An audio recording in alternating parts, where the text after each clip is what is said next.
Hi, Scott Lackman from 4510 TV. Today, very excited to be joining with me 5 lovely ladies here, all dressed in blue. Why are we dressed in blue? It's because Autism Awareness is coming up on the 2nd of April. It's a Wednesday afternoon, and Caboolture, through these ladies and their organisations, are hosting a walk for autism. So welcome, ladies. Hello, Scott. Thank you. Now, don't be nervous, because you know far more about autism than I do, and that's why we're interviewing you today for our audience, to let's get some awareness about autism in the Caboolture community, and let's talk about this event. So here we have Louise Catton, Marty Vout, Jenny Butler, Rochelle Burstall and Jess Jarvis. Where do we start? Let's talk about our Walk for Autism, ladies. It's on the 2nd of April, starting at 5:30. I'm looking at Jenny. Talk us through the walk. So, Scotty, what's happening on the 2nd of April is we're having a Walk for Autism. So this is an international world-sanctioned event. 2nd of April, lots of buildings. What is one that lights up blue? Sydney Harbour Bridge lights up blue. The Robert Wiley Bridge in Brisbane lights up blue. And in Caboolture, that screen over there will be lit up blue. There will also be floodlights lighting that whole stage over there blue, and we're going to have blue ropes along here lighting it up blue, so it's going to be a great night. Okay. Jenny and ladies, the Walk for Autism, it is about creating awareness in our community. It is free of charge, and let's go to Rochelle.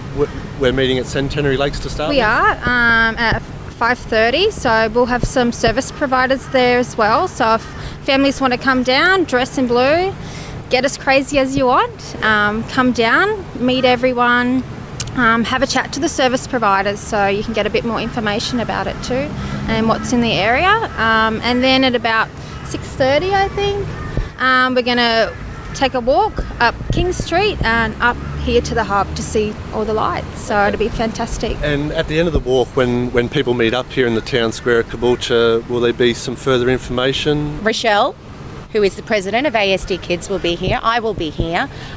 Greg Chippendale will be joining us on the walk, and hopefully the state member, our federal member. It's for everybody. That evening walk is for everybody. It's for all of Caboolture. Okay, excellent. Obviously more details will be provided through this video if you want to get involved in the walk on Wednesday the 2nd of April. Let's talk to Jess Jarvis, definitely dressed in blue today for autism. Jess, tell us about the organisation of ASD Kids that yourself and Rochelle are involved in. Okay, ASD Kids and Families is a non-for-profit organisation. We are based in the Caboolture-Morayfield area. Currently we're running programs for children, a Lego group in the afternoons, we do family bowling on the weekends, and we run other programs throughout the school holidays. We can do parent interviews and see what support is needed. We have a lot of information about what is available in our area, and so if families need some assistance, we're there to help. Yeah, excellent. And how is someone best to contact you guys through ASD Kids? The best way to contact would be through our email at the stage, ASD Kids with a Z and Families with a Z, so ASD KIDZ FAMILYZ Lovely. at live.com.au. And, or via Facebook. Okay, excellent. You've got a Facebook page Yes. for ASD Kids. Lovely. Again, more details with this video. Ladies, enough about the Autism Walk for Awareness, because I'm sure you'll get lots of support in the local community for your walk on the 2nd of April. Let's talk about autism as a subject, and I've got a full audience here, and you are all experts. For our viewers, each lady here is actually living with autism in your families where you've got children with autism. Louise, can I start with yourself, a personal insight into what autism is? Well, autism for us, we have 4 children, my husband and I, and our baby, who's now 11, Mary, was diagnosed with autism when she was about 4. She's quite severely autistic, and, you know, various doctors that we went to go and see and to get this diagnosis. And for people who don't know, it's a 3-pronged sort of a diagnosis. They need to qualify in such areas as communication or, you know, lack thereof, social situations and the non-understanding of that, and then repetitive sort of behaviours like you're clapping and you're slapping and you're lining things up. But that sounds awfully simple. Every autistic person or person with autism is different. And yes, they all generally fit into these areas, but every one of them is different, and they all have their strengths.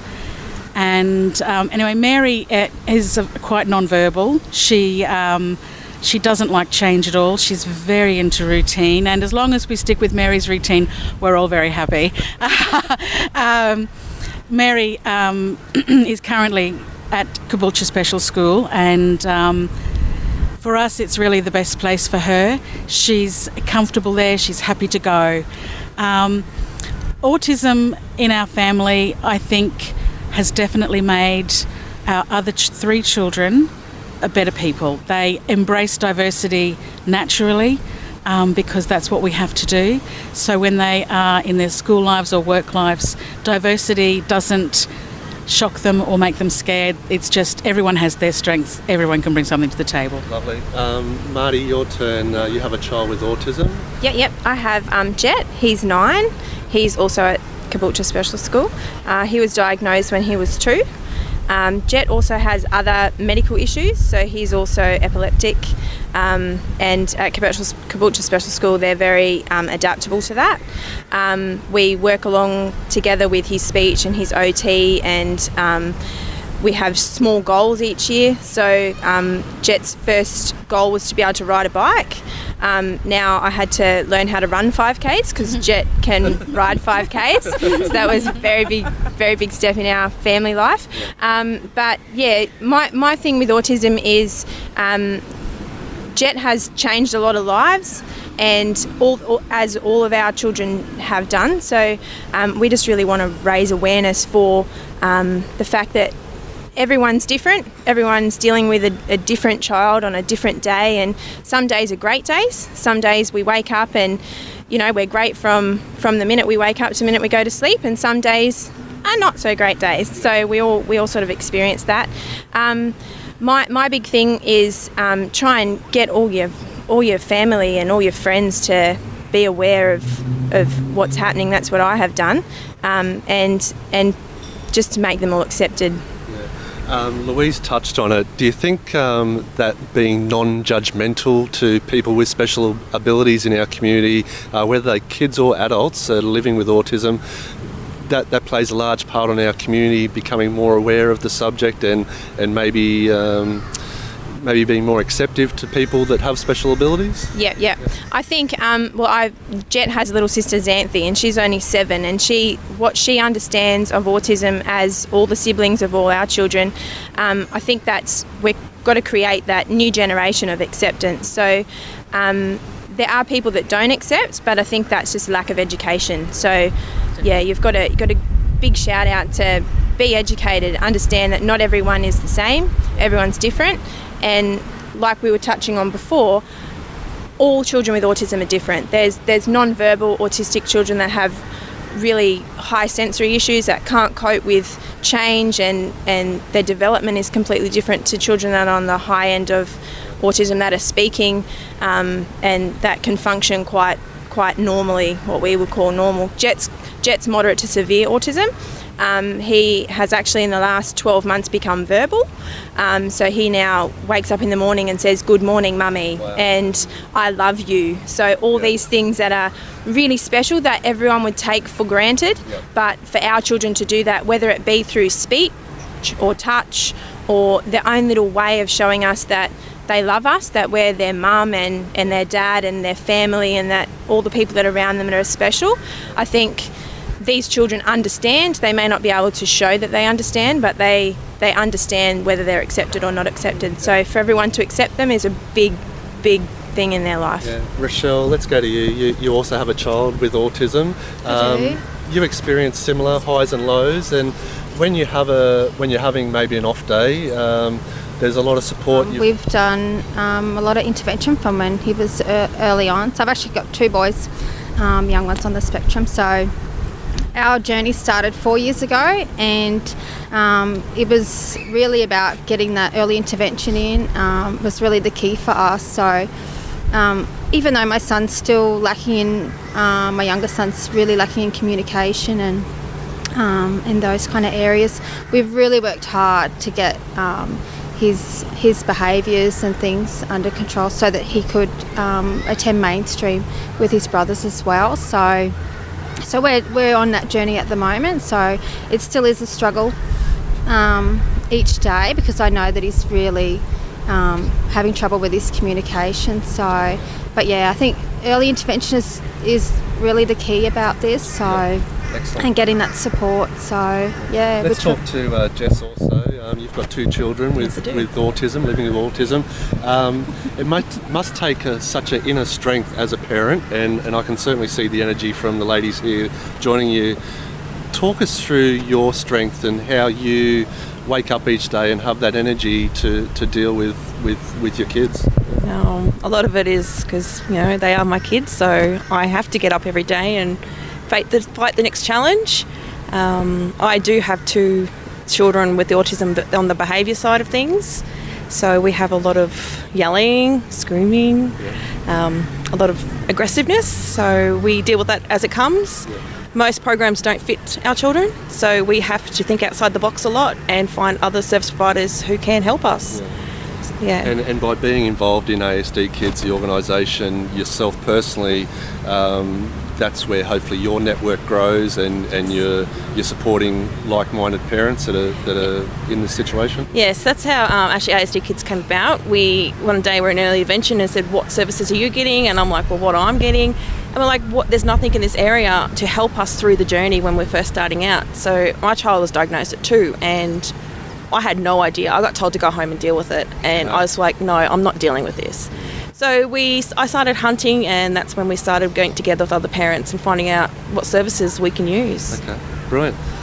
Ladies, I'm overwhelmed with your ability to be who you are, and you're definitely showing a good example in our community of bringing this awareness to autism. Let's get happy again, the Walk for Autism. I am happy. Yeah, we're always happy. I know. Have a look, we are happy. Do we look happy, Scott? We are happy. You are always happy, Jenny. But that enthusiasm, that positivity, I'm sure your kids see that in their parents each day. Especially touches me when you start to have that, your son Marty has started to speak, and the words I love you, mummy. Like, surely moments like that, it makes the struggle worthwhile. And it's what you get up for every day. It is. And Jenny, your son Gabriel, he's using technology now. He's touching. better on an iPad than me. I see stories. He's touching the iPad, saying, "I don't want to do that, mummy." Yes. And shut up is on there as a toggle. I never knew that. Yeah. I want to see him press whatever. So there's technology helping cope with autism. But ladies, thank you very much for sharing your story today. I encourage everyone to get on board with the Walk for Autism awareness, 2nd of April at 5:30 at Centenary Lakes in Caboolture. Is there anything you'd like to add for our audience today? I'm humbled to be interviewing you. I think it's a very special thing you're doing. I wouldn't mind just giving you a few details about Caboolture Special School. At Caboolture Special School currently, Scott, we are the biggest special school in Queensland. We have, up there near 250 students. It's growing all the time.